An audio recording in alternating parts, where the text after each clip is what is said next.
Bueno, hoy día vamos a estar viendo Filemón, el libro entero de Filemón.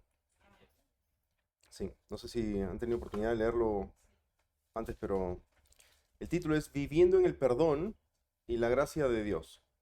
¿Sí? Entonces, hoy día vamos a estar viendo cómo es que mediante el Evangelio Dios transforma vidas al convertir a inútiles en útiles para su reino. ¿Sí? Y también vamos a ver cómo es que Dios impacta las relaciones interpersonales. Perdón, hermano, ¿qué Sí. capítulo dijo? Es Filemón Solo 1, uno. solamente es un Ah, capítulo, sí.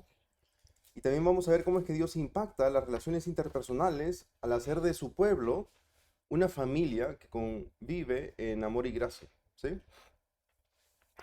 Y tengan presente que me he prestado ampliamente los comentarios de la Biblia de estudio de la ESV de MacArthur. Muy, muy buenos. Realmente los recomiendo mucho. Cuando escuchan la palabra esclavitud, ¿qué se les viene a la mente? Esclavitud. que tenemos un dueño.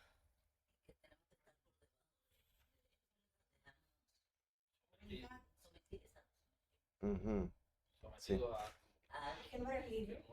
después de nosotros, claro. algo fuerte. Néstor, ¿qué se te viene a la Podemos mente? irse en nuestra voluntad. Sí, Hermano, ¿cómo está? Sí, porque acá se nota que estamos en un mundo cultural diferente al de esta sociedad, ¿no? Porque en esta sociedad, cuando uno habla acerca de esclavitud, lo primero que se les viene a la mente es la esclavitud que ellos han vivido hasta no hace mucho, por los últimos 200 años, ¿no? La esclavitud de los afroamericanos, principalmente, ¿sí? Pero la esclavitud en el primer siglo, que fue cuando Pablo escribió esta carta a Filemón, ¿no? Principalmente era una cuestión de estado económico de las personas, no de la raza, ¿no?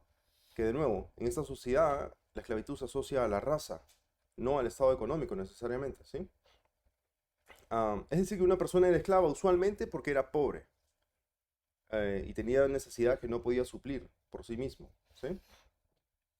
Am, Cuando Pablo escribió su carta a Filemón, aproximadamente la cuarta parte de todos los habitantes del Imperio Romano eran esclavos de algún tipo, ¿sí? am, la mano de obra de los esclavos era fundamental para la economía de Roma. ¿Ok?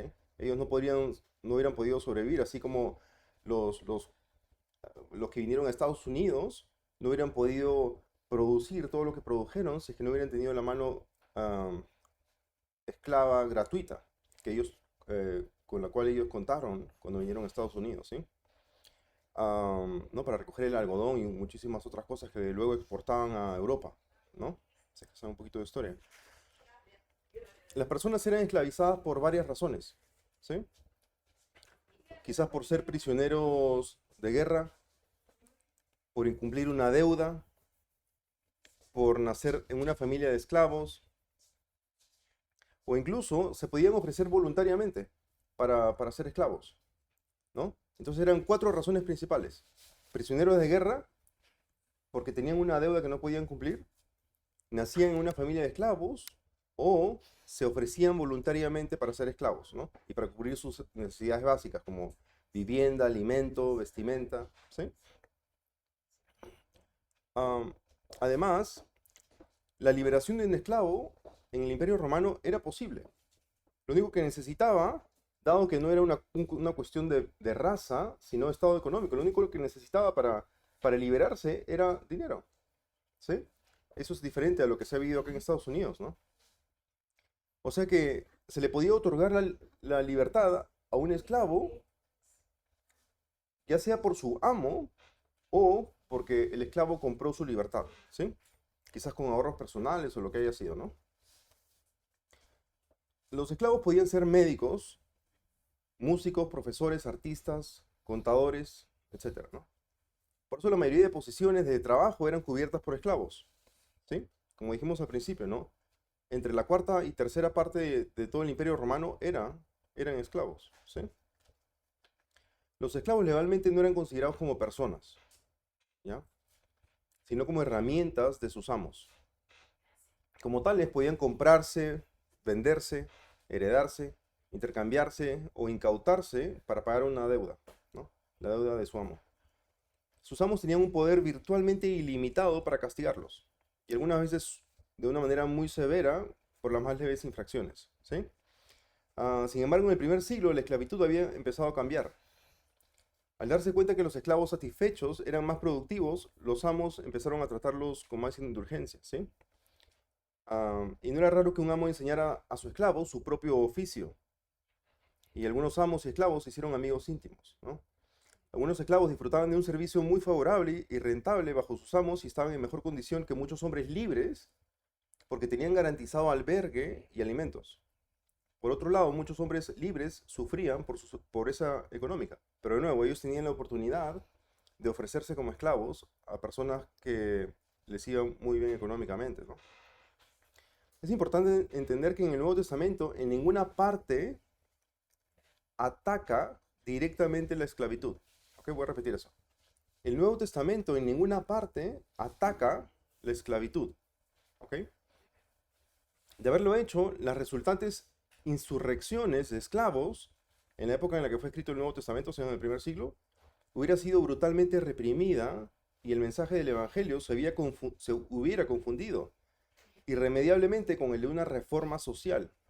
Y el Nuevo Testamento no vino, ¿no? La revelación no vino para hacer una reforma social, sino una reforma espiritual, ¿sí? En lugar de esto, el cristianismo socavó los males de la esclavitud, ¿no? Por ejemplo, al cambiar los corazones de los esclavos y de los amos, y al enfatizar la igualdad espiritual del amo y del esclavo, ¿sí? Y también al denunciar los abusos de la esclavitud y de cualquier otra relación, realmente, ¿no? Teniendo esto como contexto, hablemos más específicamente de la carta a Filemón. Esta carta fue probablemente escrita cerca del 62 después de Cristo, ¿sí? En el primer siglo. Esta fecha implica que el encarcelamiento al que Pablo se refiere en varios de los versículos del libro es su encarcelamiento en Roma. ¿Ok? Ahora van a ver por qué eso es un poco relevante. Sí, solamente tiene un capítulo. ¿Cuál es el resumen del libro de Filemón? No sé si alguien se atreve a decirlo. No, Ajá. Perdón, sí. Perdón. Perdón y viviendo en gracia con otros hermanos, ¿no? Así es. Perdón. Ese es el resumen en una palabra del libro de Filemón. Am, Filemón era un cristiano rico y dueño de esclavos que vivía en la ciudad de Colosas, ¿sí? Colosas está a unas 100 millas tierra adentro de Éfeso, que es un puerto, ¿ya? Aparentemente durante el ministerio de 3 años de Pablo en Éfeso, ¿no? Cerca del 55 después de Cristo, Filemón escuchó el evangelio y fue salvo. ¿Ok? Este hombre rico, dueño de esclavos, escuchó el evangelio en Éfeso al escuchar a Pablo predicar el evangelio. Y ahí se convirtió. ¿Ok? Comenzó a servir la causa de Cristo en la comunidad de Colosas.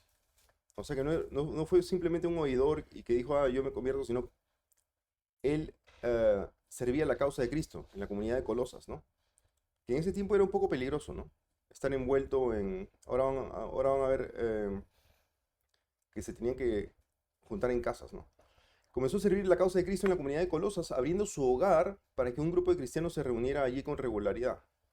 ¿Ok? Estamos hablando de Filemón, ¿no? De cristiano rico y dueño de esclavos, ¿ok? En algún momento, después de eso, Onésimo, uno de los esclavos de Filemón, posiblemente después de haber robado dinero o propiedad de Filemón, huye a Roma, ¿ok? Convirtiéndose en un esclavo fugitivo. Eso era lo que hacían muchísimos esclavos fugitivos, ¿no? Se iban a Roma. ¿Por qué? Porque era como irse a Nueva York. ¿Quién lo va a encontrar ahí? ¿Sí? O sea que cualquier persona que quiera pasar desapercibida se va a Nueva York y, ¿no? Y nadie lo encuentra tampoco, ¿no? No lo van a ni buscar también.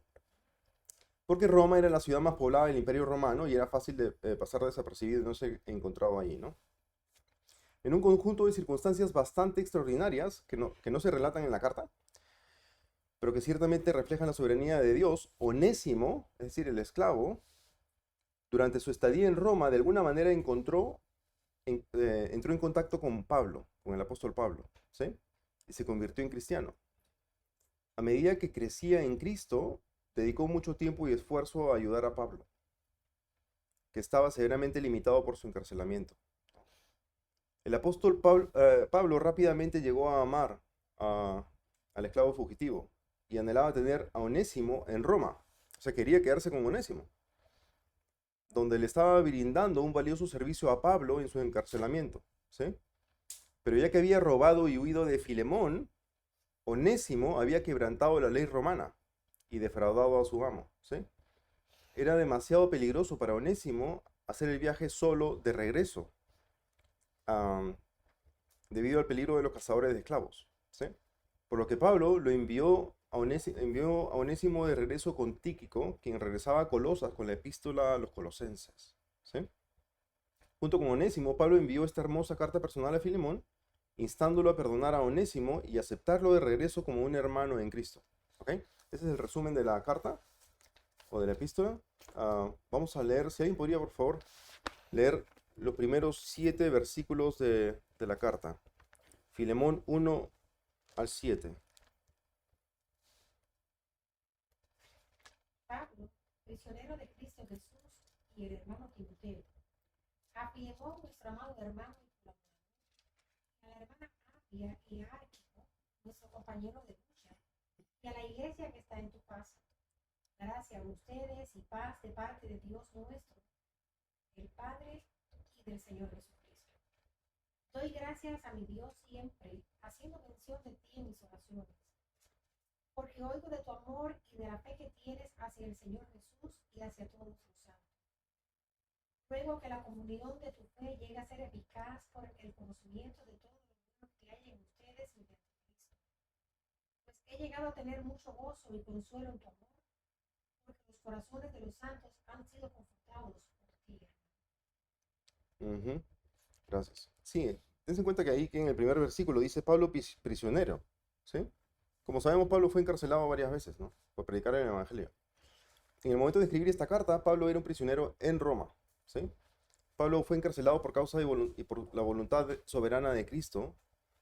Y al comenzar esta carta con su encarcelamiento y no con su autoridad apostólica, que era lo que hacía en otras epístolas, ¿no? Decía Pablo, apóstol de Jesucristo. En este caso dice Pablo, prisionero de Cristo Jesús, ¿no?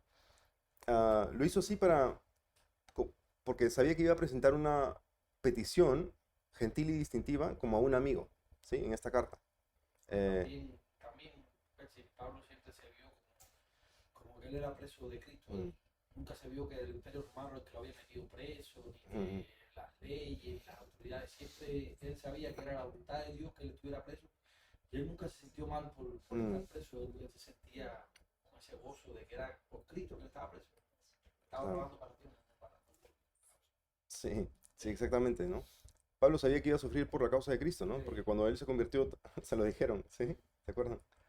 Ah, y el versículo 2 dice, a la iglesia que está en tu casa, ¿no? Se está dirigiendo a Filemón, que de nuevo era dueño de esclavos y tenía una iglesia reuniéndose en su casa, ¿no? ¿Acaso no se juntaban en sinagogas u otros edificios en el primer siglo? ¿Por qué en casas? Claro, ¿por qué no se juntaban en sinagogas o en edificios o en iglesias, ¿no? En el primer siglo. La iglesia, la principal iglesia, la iglesia más grande y la principal iglesia del primer siglo fue la iglesia de Antioquía. Esa iglesia fue fundada por los cristianos que fueron dispersados cuando vino el Pentecostés, Mm, que vino la persecución, pero los apóstoles, todos tuvieron que salir huyendo de Jerusalén. Y esas personas fundaron esa iglesia en Antioquía. Y esa iglesia fue el centro misionero de toda Asia, de todo, fue la iglesia más grande. mm, Y ahí no había sinagoga, ahí habían, pero pocas, ¿tú me entiendes? No había tanta eso. Y entonces en ese término fue que en toda Asia se propagó la iglesia mediante casas, no mediante sinagogas. sí. No fueron lo que se Antioquía es piensa, en, ¿no? Que hayan sido sinagogas, judías y cosas así. Era Antioquía y no. Antioquía en Colombia, ¿no? ¿Eh? En Colombia. ¿Dónde Pero, queda, pero no, ¿dónde pero queda también, Antioquía? no era por persecución también, ellos no. Claro, o sea, Sí, la razón por la que se esparcieron claro. fue principalmente la persecución. Sí. Claro, Pero siguen así muchísimos países claro. donde tienen que Ah, sí. Sí, sí. Pero Dios utiliza cualquier situación para su reino de uno. Sí, increíble. Ujú, sí. ¿Se acuerdan en qué país queda Antioquía? Está en Asia. No sé Ya. ahora actualmente que Ok. Claro, dado el estado político del cristianismo en el primer siglo, no había edificios a ver, para juntarse como iglesia, ¿sí? Claro, también tienen que pensar que cuando nosotros nos referimos a la iglesia, hey, fuiste a la iglesia, nos estamos refiriendo a la ubicación geográfica, ¿no? Al lugar físico, pero realmente la iglesia somos nosotros, claro. ¿no? Los cristianos primitivos se juntaban en viviendas privadas, ¿sí? Y aquí se ve que Filemón había abierto las puertas de su casa para eso, ¿sí? Él tenía una casa grande, obviamente. Era rico y tenía esclavos, ¿no? No se conoce de iglesias edificadas sino hasta el siglo III recién, ¿no? En el año 200, 250, o sea, 200 años después. Es que recién, con autorización del gobierno ah, del Imperio Romano, ¿no? Se abren iglesias, ¿no? El punto número 1 dice, el amor impulsa al pueblo de Dios. Si alguien puede leer, por favor, Filemón, desde el versículo 8 hasta el versículo 14. Por lo cual, aunque tengo mucha libertad en Cristo para mandar lo que más bien te ruego por amor, siendo como soy Pablo ya anciano y ahora además prisionero de Jesucristo, te ruego por mi hijo Onésimo, a quien engendré en mis prisiones, el cual en otro tiempo te fue inútil, pero ahora a ti y a mí nos es útil, el cual vuelvo a enviar, tú pues recíbele como a mí mismo. ¿Hasta qué versículo? Hasta el 14. Yo quisiera retenerlo conmigo, para que el lugar tuyo me sirviese en mis prisiones por el Evangelio. Pero nada quise hacer sin tu consentimiento, para que tu favor no fuese como de necesidad. Ujú. Sí. Ahí en el versículo 8 y 9 dice que Pablo tiene la libertad en Cristo para mandar a Filemón a hacer algo. ¿Sí? ¿Saben a qué se está refiriendo? ¿Qué libertad era esa? ¿Qué libertad era esa? Aunque ya lo había conocido. ¿La libertad? Claro, Pablo dice que, ¿no? En el versículo 8 y 9 dice que él tiene la libertad en Cristo para mandar a Filemón, para ordenarle a Filemón a hacer algo. Sí, puede ser su, no sé, su apostólica, por ser apóstol, por ser Ujú. Yo le da un investimiento de autoridad. su corazón pastoral, siempre tuvo eso. Sí, claro. Era por su autoridad apostólica que él podía mandar a hacer algo, ¿no? Tenía una autoridad apostólica. Sin embargo, en este caso, se niega a ejercer esa presión coerciva ah, para que Filemón acepte a Onésimo, ¿no? Sino que al contrario, Pablo prefiere persuadir a Filemón a que él decida voluntariamente, claro, que otorgue misericordia y merecida a un esclavo fugitivo que lo había agraviado, ¿sí? Entonces eso es lo que está haciendo Pablo acá. Por eso es que si ven las connotaciones acá en el libro, se dan cuenta que Pablo escribe de una manera más cariñosa y menos agresiva que en otros libros, ¿no? Y de nuevo, por eso es que en el versículo 1 dice Pablo prisionero de Cristo Jesús, en lugar de decir Pablo soy apóstol de Cristo, ¿no? Como probando sus credenciales, ¿sí? En el versículo 10 dice mi hijo Onésimo, ¿no? Dice, te ruego por mi hijo Onésimo, a quien he engendrado en mis prisiones. ¿Por qué lo llama hijo? Por eso siempre tuvo un corazón pastoral, siempre tuvo un corazón pastoral, Eso mismo. la persona que él, Él era su hijo espiritual, ¿sí? Básicamente él lo había engendrado, ¿no? Y eso lo vemos en otros libros también. Onésimo era el hijo espiritual de Pablo porque se convirtió a través de su ministerio, ¿sí? Este uso simbólico de hijo no era raro en los escritos de Pablo, ¿no? Si alguien me acompaña a leer 1 Corintios 4 y otra persona, por favor, busque 1 Timoteo 1. En 1 Corintios 4, a ver, 4, versículo 15. Si alguien lo puede leer, por favor.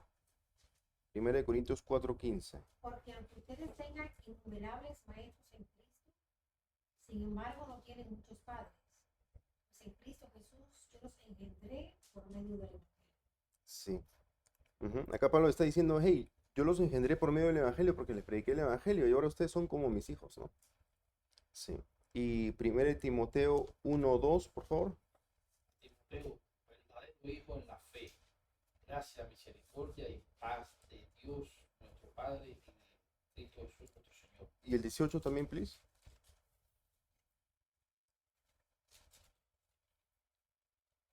Este mandamiento, hijo, Timoteo, te encargo, para que conforme a las profecías que se hicieron antes en cuanto a ti, milites por ella la buena medicina.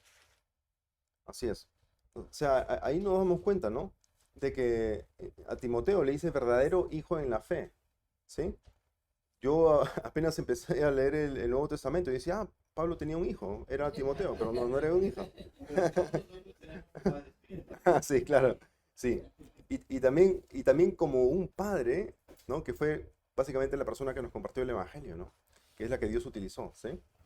Ah, claro, y ahí en 1 Timoteo 1:18 dice, esta comisión te confío, hijo Timoteo, ¿no? Sí.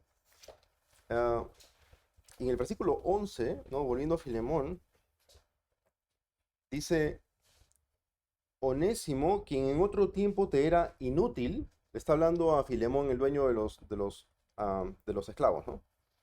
Quien en otro tiempo, Onésimo te era inútil, pero ahora nos es útil a ti y a mí. ¿Sí? Interesante, ¿no? Y dense cuenta que acá la belleza de saber los idiomas originales, que yo no lo sé, aunque, ¿no? De vez en cuando investigo un poquito, pero Pablo acá usa un juego de palabras en el griego, ¿sí? Porque el nombre onésimo significa literalmente útil, ¿sí? Y era un nombre que se le daba frecuentemente a los esclavos, ¿no? Entonces Pablo lo que está diciendo acá, hey, onésimo, es decir, útil, ¿no? Quien en otro tiempo te era inútil, pero ahora nos es útil a ti y a mí, ¿no? Sí, Pablo es campeón en eso. Hermano, ahí es donde nos damos cuenta cómo Dios puede transformar a una persona por muy malo, asesino. Yo siempre pongo un ejemplo. Si Hitler se hubiera arrepentido de corazón, hubiera pedido perdón a Dios, Hitler fuera salvo. Nosotros no somos quienes para juzgar a nadie. Dios vio un potencial muy grande en un éxito. Y la maldad que tenía adentro, Dios la transformó para su gloria en cosas buenas. Nosotros no podemos juzgar ni porque a la simple vista, porque aquel es tremendo sinvergüenza, eso no sirve para el Evangelio, Dios nunca lo va a llamar. No, muy Sí. equivocado de nuestra parte. Ujú. Sí, exactamente. Juicio justo y verás lo que tiene Dios. Sí, justamente la historia de la iglesia revela que este Onésimo fue uno de los ancianos en una de las iglesias importantes del primer siglo, ¿no? Para que vean cómo Dios lo utilizó. Exactamente. ¿No? Y esta es una pregunta de aplicación. En este último año, ¿cuáles son las muestras más grandes de amor que ha visto hacer al pueblo de Dios? ¿Cuáles son algunas de las muestras de amor que ha visto hacer al pueblo de Dios en este último año? ¿Sí? Ahí tiene... Dice ahora, vamos a poner. Sí, en el último año. ¿Qué muestras de amor han visto hacer al pueblo de Dios? Eso es una cosa que siempre, todo el tiempo trata la iglesia, ¿verdad? Que somos nosotros, de ser obediente a la palabra de Dios, que tenemos que ayudar, ¿verdad? Que la ayuda a todos, que están de sus necesidades, ayudando en cada cosa. Eso, la iglesia entera que se va para los jóvenes, para, tú sabes, a llevar la palabra, pero también para sus necesidades físicas. Claro. Los homeless van a poner bajo el puente. Eso es que dice normal entre nosotros. Las ayudas que se mandan a otros países, ¿verdad? De tanta necesidad que hay.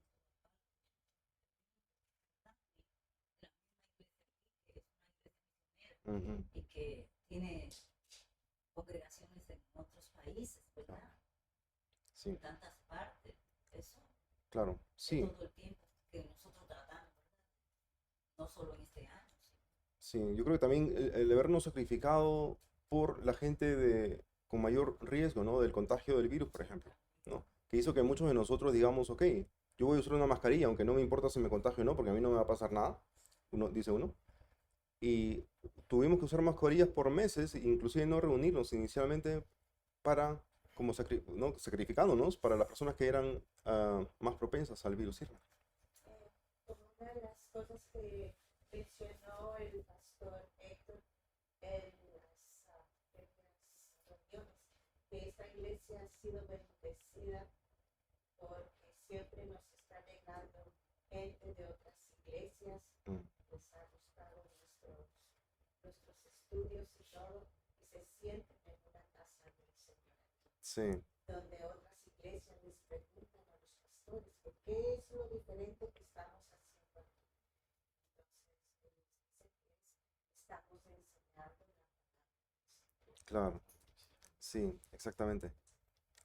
Sí, lo que ha pasado en este último año es que las iglesias que no tenían gran convicción sobre el texto del Nuevo Testamento, o sea que básicamente era un club social, ¿no? Al que se juntaban y conversaban y te amaban y te servían cafecito. No que esté mal servir cafecito, Carmencita, pero...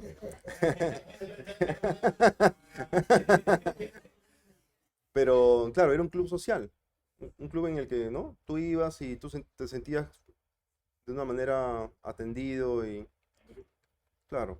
Entonces, claro, esas personas que no tenían una gran convicción en estudiar la Biblia en comunidad, como lo ordena el Nuevo Testamento, no dejando de asociar, como algunos tienen por costumbre, esas iglesias, en su mayoría, han muerto en este año de la pandemia, ¿no?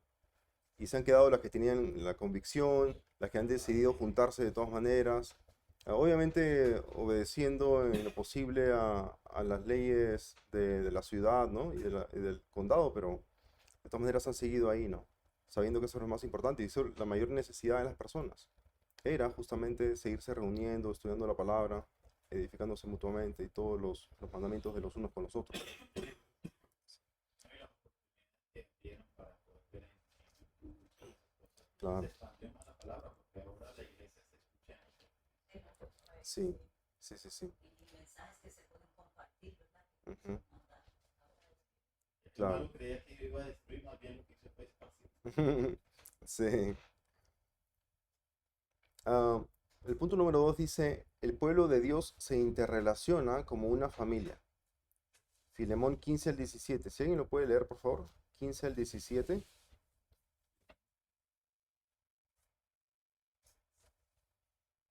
Quizá para esto se apartó de ti por algún tiempo, para que le recibieses para siempre, no ya como esclavo, sino como más que esclavo, como hermano amado, mayormente para mí, pero más para ti, tanto en la carne como en el Señor.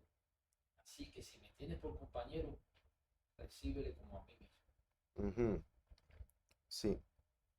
Ahí se ve, ¿no? La petición que Pablo está haciendo a Filemón por Onésimo. En el versículo 15, un detalle interesante es que el verbo en griego es pasivo. ¿Sí? ¿Qué significa eso? Dice, porque quizás por esto se apartó de ti por algún tiempo. Está hablando de Onésimo, ¿no? Está diciéndole a Filemón, hey, quizás por esta razón es que Onésimo se apartó de ti por un tiempo. Pero en el griego está en pasivo ese verbo. O sea que lo que realmente está diciendo, por eso quizás fue apartado de ti. ¿Sí?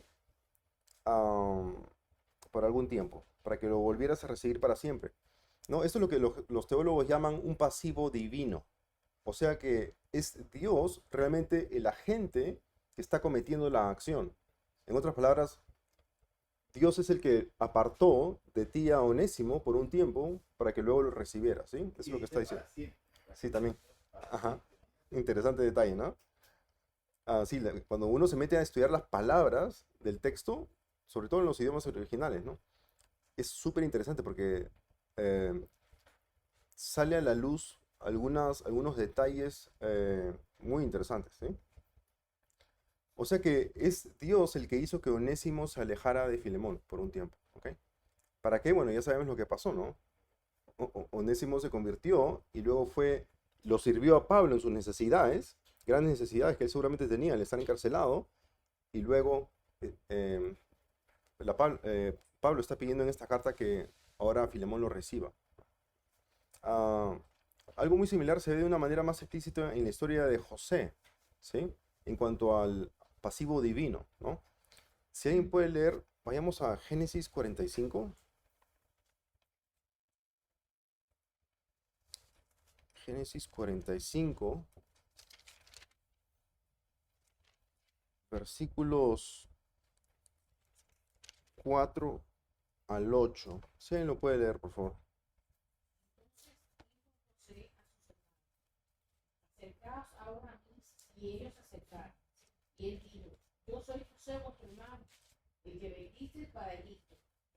Ahora pues, no entristezcáis, ni os pese de haberme vendido acá, porque para la preservación de vida me envió Dios delante de vosotros. La presencia de Dios. Ujú. Pues ya ha habido 2 años de hambre en medio de la tierra, y aún quedan 5 años en los cuales me habrá arada mi sierva. Y Dios me envió delante de vosotros para preservaros posteridad sobre la tierra y para daros vida por medio de gran liberación. Así pues, no me enviasteis acá vosotros, sino Dios, que me ha puesto por padre de Faraón y por señor de toda su casa, por gobernador en toda la tierra. Sí, bien, bien interesante, ¿no? Los hermanos pensaron que José seguía molesto con ellos, porque acá dice en el versículo 5, no se entristezcan ni les pese el haberme vendido aquí, ¿sí? Claro, sí, claro. Y la oración siguiente dice, pues para preservar vidas me envió Dios delante de ustedes, ¿no? Y en el 7 dice, Dios me envió delante de ustedes otra vez. Y en el 8 dice, no fueron ustedes los que me enviaron aquí, sino Dios, ¿no? Los hermanos pensaron que ellos lo habían agarrado, lo habían metido en el pozo y lo habían vendido y lo habían mandado por allá lejos, ¿no? Y no era así. Pero acuérdense, tenemos que pensar una cosa, ¿no? No podemos hacer el mal para que la otra persona le salga bien y nosotros quedar libres. Ellos tuvieron que darle cuenta a Dios en algún momento por ese pecado, por esa envidia, por echarlo por venderlo, echarlo en el juego, por quererlo matar, por odiarlo. Ahora lo que Dios permitió eso para él en su plan soberano hacer su voluntad. Pero Dios no fue el que lo incitó a ellos a que pecaran, a que fueran envidiosos, a que fueran resentidos, a que fueran malos. Tenemos que conocer, saber identificar, ¿no? Claro. ¿Qué pasa, ¿no? También hay otro ejemplo de eso en la Biblia que Pedro dice a Jesús, ustedes crucificaron, ¿no? Pero las personas que crucificaron a Cristo tuvieron que pagar delante de Dios por eso, pero era un plan de Dios. Claro. No fue que Dios dijo, no, yo te voy a mandar a ti a que tú odias. No. Las personas odian, ¿me entiendes? Y eso es del ser humano. No es plan de Dios que yo te odie a ti para que tú te hagas el pastor más grande en Nueva York ahora y te tengas que ir de aquí a la iglesia y te haga la vida imposible, ¿me entiendes? Claro. Eso no es lo que Dios manda, ¿me entiendes? Sí, porque la gente puede pensar y decir, no, pues yo hago mal y Dios lo obró para bien, entonces yo estaba haciendo bien, ¿me entiendes? Tenemos que tener eso bien claro. Sí, no, exactamente. O sea, lo mejor que pudo haber ocurrido en el mundo para nosotros fue que Cristo muriera por nuestros pecados en la cruz, ¿no? Y claro, de todas maneras, ustedes saben lo que dijo Jesús a Judas, ¿no? De Judas.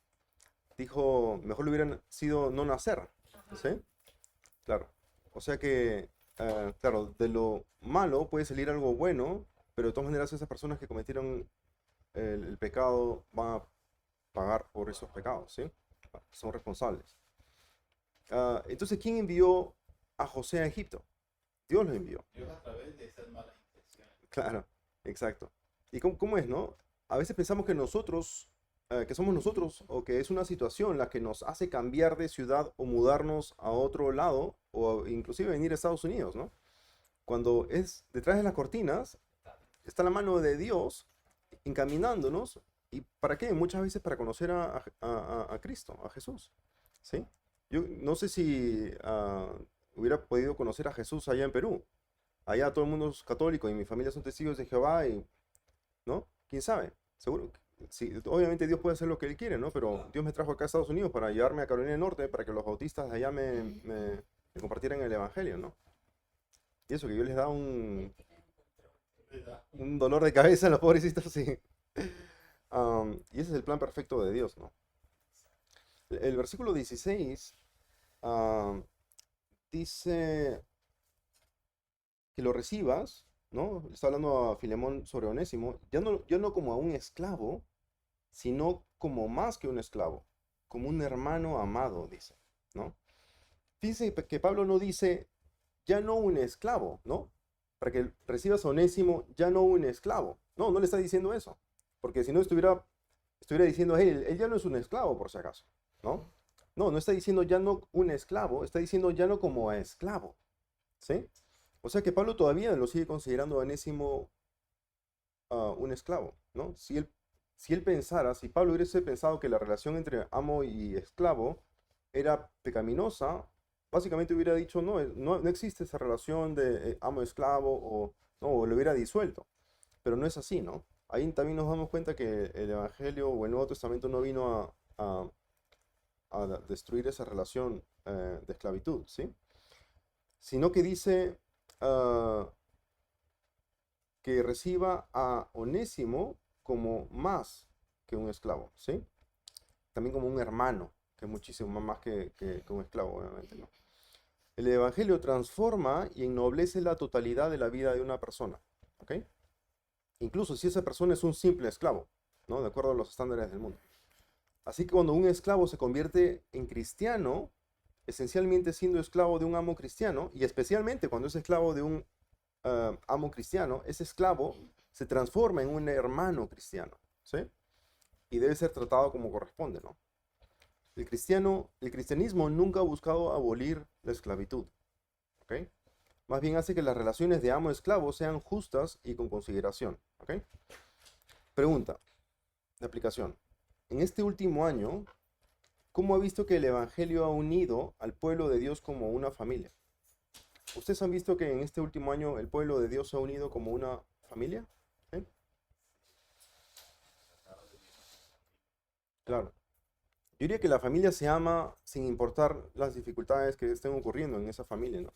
O inclusive en el mundo, ¿no? Digamos con el virus o con todo eso.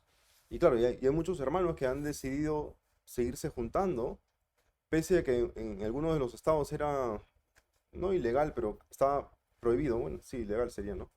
A juntarse, ¿sí? Obviamente quizás no se juntaban en congregaciones gigantes, sino en casas, estudiando la Biblia, orando de todas maneras todas las mañanas juntos o lo que sea que hayan hecho, ¿no? Y eso es lo que hace una familia, ¿sí? Y obviamente ha habido mucho apoyo, ¿no? Dado eh, todas las personas que perdieron el trabajo y todo eso, ¿no? Las iglesias se han apoyado también, ¿sí?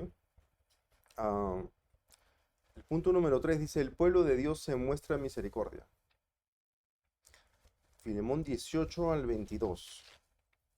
¿Sí lo puede leer, por favor? 18 al 22.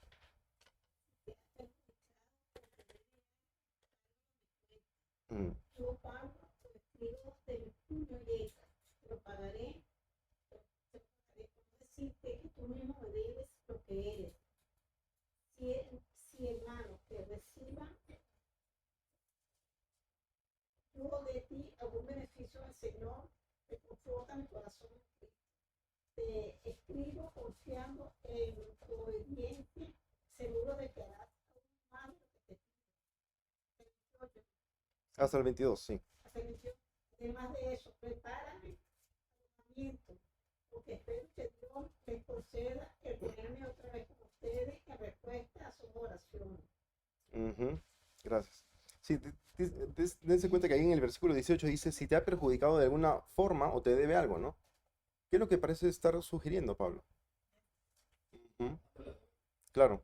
O sea, parece estar diciendo que Onésimo no solamente se escapó, ¿no? Quitándole un esclavo a Filemón, sino que probablemente cuando se escapó también robó dinero o algo, ¿no? O posesiones.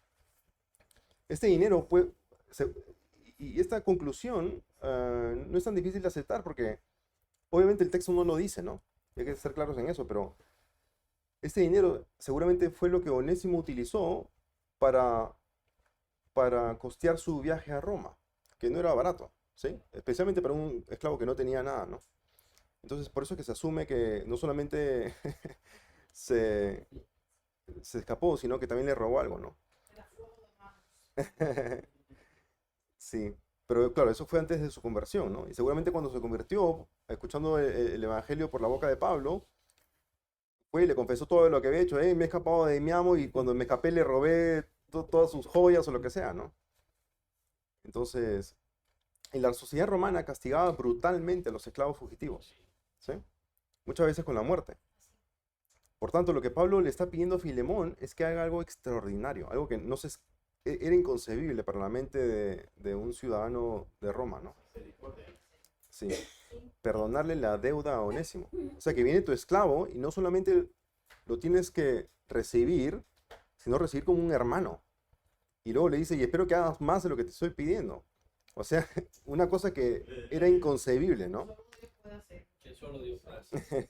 En el capítulo no se ve el versículo que en otro libro que dice y aplica la ley, la regla de Dios, como tú quieres que sea contigo, Mm. sé tú con los demás. Como que Pablo le está Ujú. diciendo, haz como decimos como también Sí. ¿Esa es la Reina Valera o...? la ley está en No, la no, ley. Sí. Nosotros humanamente pensamos, que lo que él le iba a perdonar a Necio Mm. era mucho mayor que lo que Dios le había perdonado a él. Y Sí. lo que Dios nos perdona a nosotros es mucho mayor que lo que nosotros vamos a perdonar a cualquier hermano. Hay un Ujú. predicador dominicano que dice, yo suelo cuando las personas hablan mal de mí, en vez de enojarme, decir, ay, si tú supieras que no solo eso, yo tengo otras muchas cosas más malas. Como que no tienen en cuenta que digan algo malo de él, ¿no? Que él se ve lo malo que es, ¿no? Entonces, pero nosotros pensamos que lo que Onésimo le había hecho a Filemón había sido una falta muy grande. Pero ¿y qué le hizo Filemón a Dios? ¿Qué le hemos hecho nosotros a Dios? Ujú. Lo hemos ofendido más y le hemos faltado más que lo que una persona te puede hacer. Y como Dios nos ha perdonado, pues nosotros ese perdón tenemos que transmitirlo. Ningún hermano, por muy malo que me haga a mí, va a ser lo malo que le he hecho yo a Dios, la desobediencia, la rebeldía que he tenido toda mi vida contra él hasta que lo conocí. Y actualmente todavía peco y le fallo, ¿usted me entiende? Entonces, pero no entendemos eso. Claro. Creemos que si me hizo esto, yo no quisiera eso. Sí. Sí, era como ese personaje, ¿no? En una de las parábolas de Cristo en las que le debe plata a una persona más poderosa y esta persona poderosa le perdona la deuda y luego viene el otro que no le debe nada en comparación a lo que el otro debía y lo mete en la cárcel. O sea, así somos nosotros, ¿no? Que siempre se ve la vida que está en el ojo ajeno, no en la nuestra. Ujú. Esa es la característica de ser humano. Sí, claro. Así. Así como lo dijo Sandalio, ¿no? Yo cuando pienso, ¿no? Esta persona me ha hecho esto. Y luego yo digo, y lo que yo le he hecho a Dios ha sido 800.000, infinitas veces peor que lo que esta persona me ha hecho, porque yo lo he hecho contra el amo y señor y dueño del universo, ¿no? Claro. Entonces, y dense cuenta que acá Pablo más o menos dice lo mismo, ¿no? Dice Filemón le debía a Pablo algo mucho mayor que la deuda material que Pablo estaba ofreciendo pagar, ¿no? ¿Qué era eso que le debía Filemón a Pablo? Amor. Claro, lo que pasa es que Filemón se había convertido por boca de Pablo a Cristo. ¿Se dan cuenta? Entonces, ¿Qué más deuda? sí.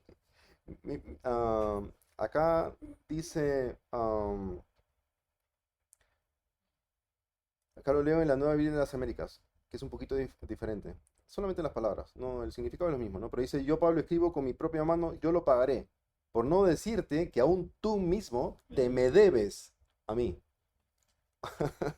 O sea, todo lo que tú eres, ¿no? En Cristo, claro, me lo debes a mí, o te lo debes a mí, ¿no?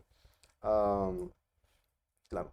O sea, está diciendo, sí, él te debe una deuda, pero tú te debes entera en tu persona, ¿no? A mí, básicamente, ¿no? Claro. Era porque Pablo le había presentado el Evangelio, lo cual culminó con su salvación, ¿sí? Una deuda que Filemón nunca hubiera podido pagar, ¿sí? Aunque hubiera vendido todo lo que tenía, ¿no? Pregunta de aplicación, ¿cómo es que deben responder los creyentes cuando otros creyentes los perjudican, ¿no? Seguramente todos nos han pasado, ¿no? Que viene un hermano, nos pide $100, creo que el pastor Héctor contó esa... 200 fue, ¿no? Y nunca más lo vio, nunca más le contestó la llamada, ¿no? ¿Cómo es que deben reaccionar los cristianos cuando otras personas cristianas nos perjudican? Y también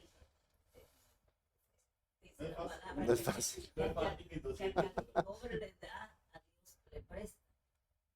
Tú sabes, yo lo dejo en su mano, que el Padre me lo va a recompensar, ¿verdad? Ujú, Gloria. sí. Como quiera. Claro, la carne quiere otra cosa, ¿no? La carne quiere venganza, quiere acusarlo, destrozar su persona. pero Jesús nos decía, ¿no? Al que te quite, dáselo.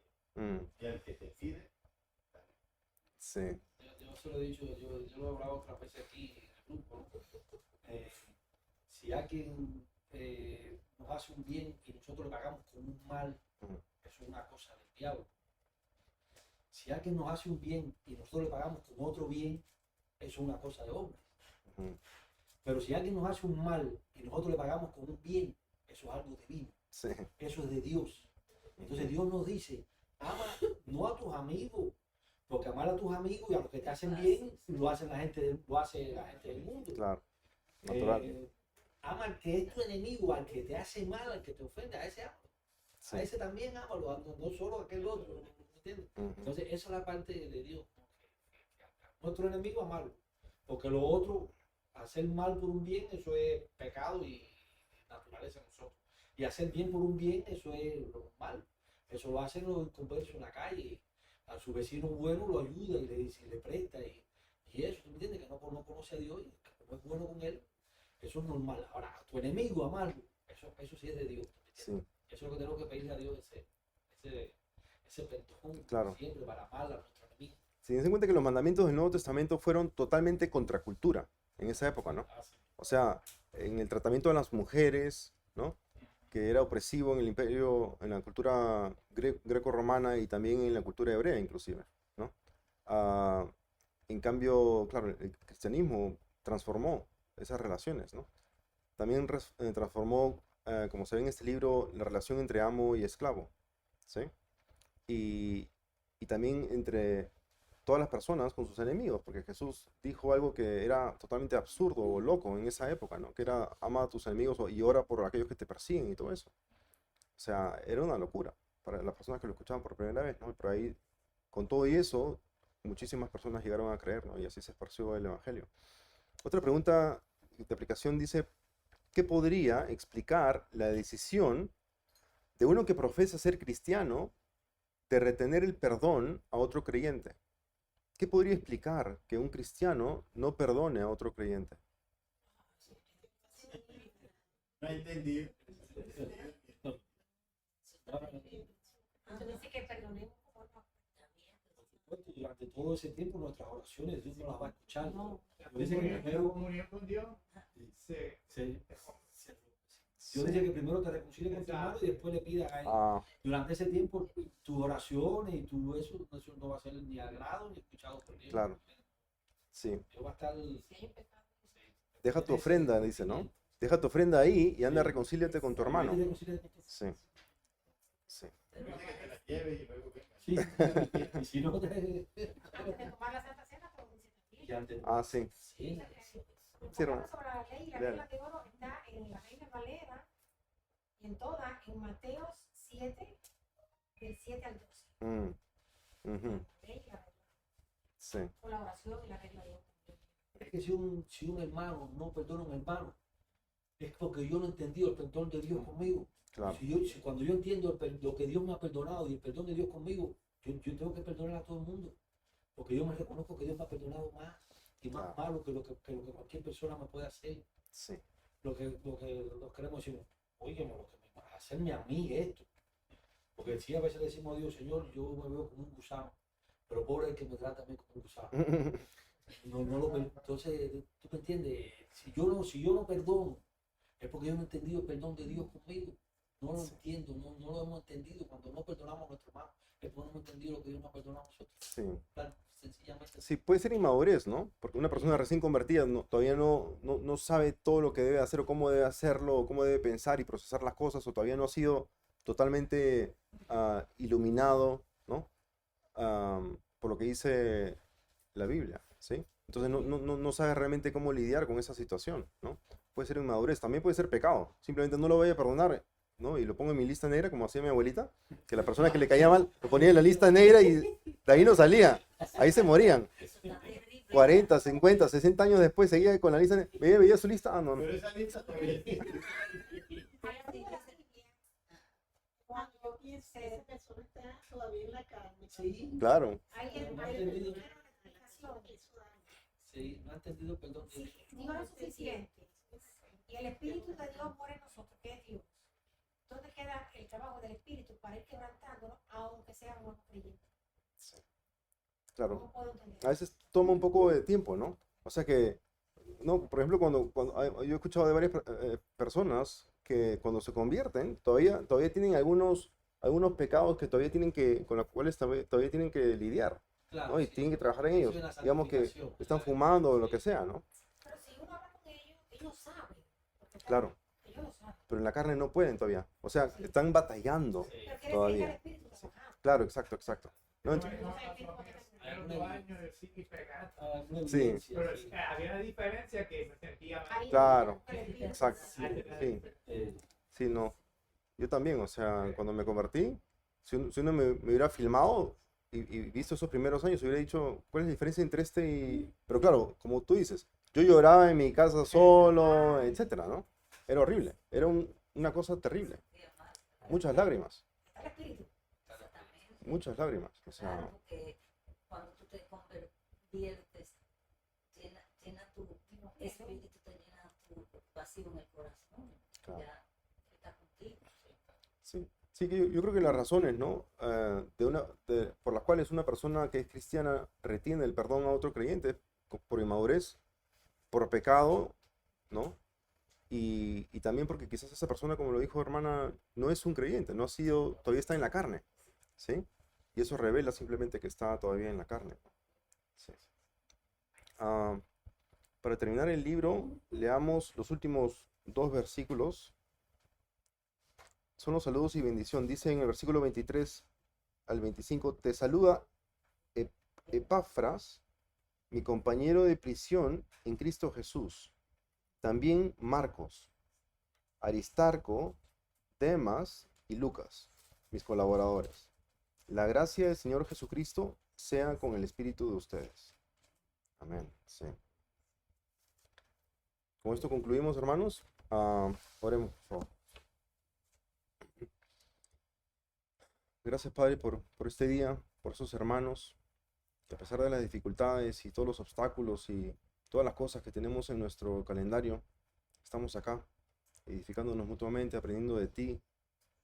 Somos tus esclavos, por eso estamos acá. Sabemos eso en nuestro corazón, mediante tu Espíritu. Guíenos, por favor, en justicia, en verdad, en amor. Gracias por tu infinito amor y paciencia y gracia que nos muestras, no solamente en el momento de nuestra conversión, sino todos los días. Gracias, Padre.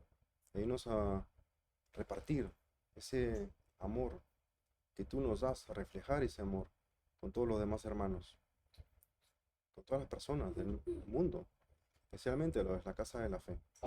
Gracias, Señor, por todas estas oportunidades. Ayúdanos a seguir bendiciendo a todos los de nuestra congregación y que sea tu voluntad, Señor. Gracias. En nombre de Cristo Jesús. Amén.